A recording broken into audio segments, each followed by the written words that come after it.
pessoal, paz, tudo bem?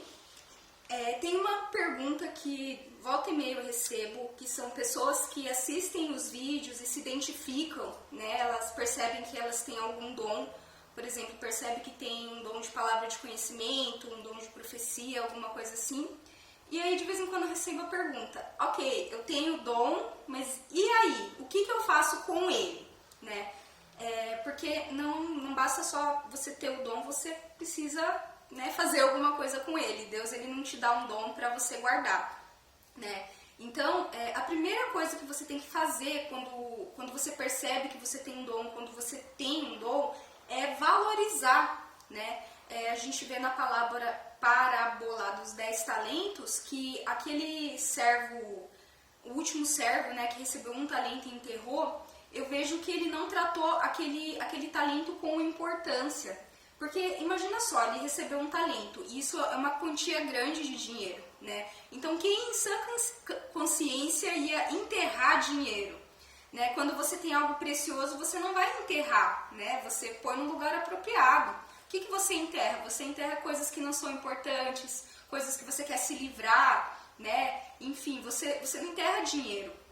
Então, a terra, no caso, não é um lugar apropriado para dinheiro, certo? E foi aquilo que o dono do dinheiro falou. Ele falou, olha, o lugar melhor que você poderia ter colocado, já que você não quer usar, é no banco, é um lugar apropriado, um lugar que valoriza o dinheiro, né? Eu ia receber com juros aquilo. Então, você precisa valorizar o seu dom, tá? Muitas vezes você acha que não é importante, enfim... E essa falta de valor que você dá pode sim estar fazendo com que o seu dom seja adormecido. A segunda coisa, na verdade, a segunda e terceira coisa, eu quero que você pense no seu dom como um músculo. Então, por exemplo, pensa alguém que está fazendo uma academia, certo? Como se o seu dom fosse esse músculo. Então, quando você começa a ir numa academia, quando você começa a fazer exercícios físicos, seja só para melhorar o teu condicionamento ou se você quer ser atleta, o que acontece? Você tem que exercitar aquele músculo, né? Tanto que se você deixar o músculo parado, ele atrofia, né? Você vê pessoas aí que tem, que tem alguma deficiência física, né? Alguns músculos ficam até atrofiados, às vezes a perna fica magrinha. Porque se você não trabalha aquele músculo, ele atrofia. Então a primeira coisa que você precisa exercitar, você precisa fazer alguma coisa. E a outra coisa que você precisa quando você está se exercitando é se alimentar. Você precisa comer, você precisa de energia, os músculos precisam de proteína, né? Você precisa disso. Então, sempre, assim, que nem eu vejo lá onde eu fazia, né? Agora eu tô meio parada, mas duas pessoas já quase desmaiaram, né? Porque uma não tinha almoçado e a outra comeu uma maçã e foi treinar. Então, assim, ela não estava se alimentando apropriadamente, né? Uma vez que você faz exercício, você precisa de alimento, você precisa de nutrientes. Então, fazendo uma comparação, o que seriam esses nutrientes? Seria o conhecimento bíblico que você tem a respeito do seu dom. Você precisa buscar especificamente conhecer sobre o seu dom. E por que eu falo conhecimento bíblico?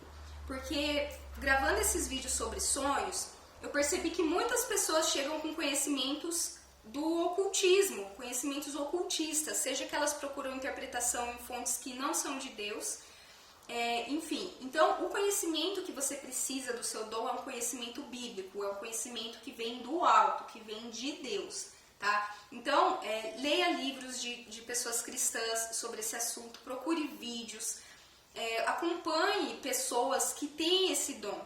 Eu vou deixar aqui embaixo algumas pessoas que vem na minha mente, né, que eu conheço, por exemplo, fulano tem dom de palavra de conhecimento. Acompanhe essa pessoa nas redes sociais, veja vídeos dessa pessoa. Né? Eu sei que muitos gravam ali, às vezes, uma pregação, aquele dom em ação. Né? Então, por exemplo, fazendo isso foi que eu aprendi como que é o jeito melhor de se orar por cura por uma pessoa. Né? Foi assistindo, por exemplo, eu descobri que é legal você, a partir do momento que você orou, você já pergunta se a pessoa foi curada, né? Então, quando eu comecei a fazer isso, foi que eu vi muitas curas, né, acontecendo ali na hora. Mas eu não descobri isso sozinha, foi observando pessoas que tinham esse dom. Então, faça de tudo para observar pessoas que têm esse mesmo dom que você. Isso vai te alimentar, isso vai te trazer conhecimento. tá? E daí a hora que chegar para você fazer exercício, você não vai desmaiar, mas você vai saber o que fazer com esse dom. Porém, não adianta só você ter muito conhecimento, você ler todos os livros se você não põe em prática. Não adianta, né? Não adianta uma pessoa que está doente do seu lado e você falar assim, olha, eu sei como curar isso. Daí a pessoa fala, ok, então cura. Você fala, não, eu só sei mesmo.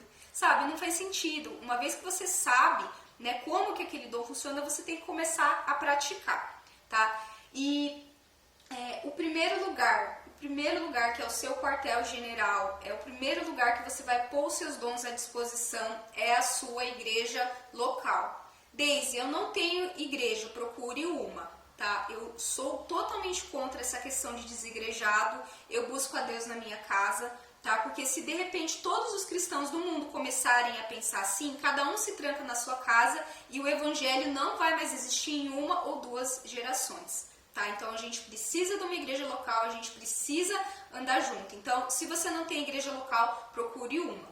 Tá? Se você já tem uma igreja local, você já tem uma comunidade aí que você congrega, faça alguma coisa nessa igreja, pelo amor de Deus. Você não pode ser um crente que só fica sentado recebendo, sentado consumindo, sendo um sanguessuga. Tá? Desculpa, mas essa é a verdade. Então, eu não estou falando logo que você se converte, a gente precisa um tempo para a gente aprender, ser curado e tudo mais. Mas se você já se converteu, já tem aí alguns meses ou até anos, né? Tem gente que fica 20 anos na igreja e nunca fez nada. Por favor, faça alguma coisa, tá? Faça alguma coisa. Ministérios que têm mais membros costumam já ter bem organizadinha essa questão da divisão desse serviço, né? Então, por exemplo, no ministério que eu congrego, existem ministérios diferentes ali dentro. Então, por exemplo, tem um ministério de oração, um outro ministério para cuidar da criança, um outro ministério de limpar a igreja. Então, se esse é o seu caso, faça alguma coisa que talvez consiga ser relacionada ao seu dom. Então, por exemplo, se você tem aí os dons de revelação, eles seriam muito úteis em ministérios de cura e libertação, ou ministérios de intercessão. Mas, ainda assim, todos os dons, eu creio que podem ser usados em todos os lugares. Então, por exemplo, tem uma moça que eu conheço que ela era da intercessão e ela começou a trabalhar com crianças. E ela percebeu que ela trabalhando com crianças, ela estava sendo muito mais intercessora do que quando ela estava no próprio ministério de intercessão. Então, você tem um dom de revelação, você pode usar no louvor, pode usar com criança, pode usar limpando a igreja, você está limpando, você vê alguma coisa, você já vai interceder por aquilo. Então, faça alguma coisa, tá? E por que algumas pessoas às vezes se sentem um pouco intimidadas? E isso eu quero falar para vocês. Serviço não é igual a cargo, tá? Serviço não é igual a microfone, serviço não é igual a reconhecimento, tá? Então, muitas pessoas falam isso, eu não estou fazendo nada, sei lá, eu não tenho nada para fazer, ninguém está usando o meu dom, porque muitas vezes essa pessoa está esperando que ela vai pregar no domingo à noite, né? Ela acaba de descobrir o dom e ela já quer no outro dia estar pregando. Não é assim, tá? Então, quando eu falo você usar o seu dom na sua igreja, eu não estou falando que você vai pregar, né? Eu não estou falando necessariamente você ter um cargo, não é isso. Eu estou falando de serviço, estou falando de você colocar a mão na massa e você de fato fazer alguma coisa, tá? Então, se você não faz nada, para de desculpa. Eu sei que talvez você tenha vários motivos para não fazer nada, mas se você não fizer isso, não adianta. O seu dom vai atrofiar, enfim, ele vai adormecer, você está enterrando e bem no fim você vai ser cobrado disso, tá? Então, faça alguma coisa, tá? Faça alguma coisa com esse dom e faça com excelência.